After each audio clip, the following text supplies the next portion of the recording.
গাজীপুরের কালিয়াকৈরে ছোট পুঁজি থেকে বড় সাফল্যের এক অনন্য উদাহরণ সৃষ্টি করেছেন দুই ভাই খায়রুল ও শাহরুল। মাত্র 500 টাকা পুঁজি নিয়ে একটি ছোট্ট চায়ের দোকান দিয়ে যাত্রা শুরু করেছিলেন তারা।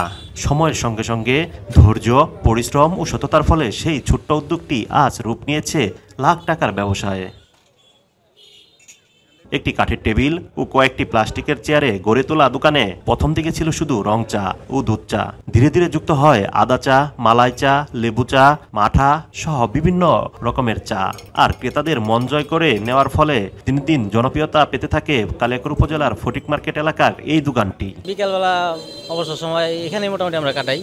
ঠিক আছে, পরিবেশটা খুব সুন্দর, চাটা অনেক ভালো হয়। আমরা আসছি অনেক দূর থেকে, এখানে চায়ের অনেক নামডাক আছে, যার কারণে আমরা আসছি।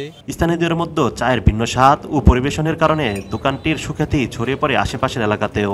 বর্তমানে তারা চায়ের পাশাপাশি বিভিন্ন স্ন্যাক্স ও বেকারির পণ্য বিক্রি করছেন। আছে ফেসবুক পেজও, যেখানে প্রতিদিন নতুন নতুন অর্ডার আসে।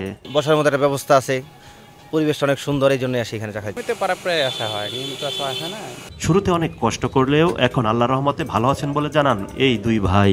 500 টাকা থেকে শুরু করছিলাম, এখন আমার 50-60 হাজার টাকার মতন মানে আমার ডেলি সেল হয়। আমরা প্রথমে ওই যে কন্ডেন্স মিল্কের দুধ চা বেচতাম, পরে ওটার দাম বাড়ে যাওয়ার পরে আমরা শুরু করছি লোকে এই দুধ চা, তাতে মানে ভালো সেল হয়। সবসময় চামো যে কাস্টমারে ভালো পাইতো। দোকানদার দুই ভাইয়ের ব্যক্তিগত উদ্যোগ প্রমাণ করে ছোট পরিসরে শুরু করলেও পরিশ্রম, সততা, ন্যায়নিষ্ঠা থাকলে যে কেউ পেশাগত জীবনে সফল হতে পারেন।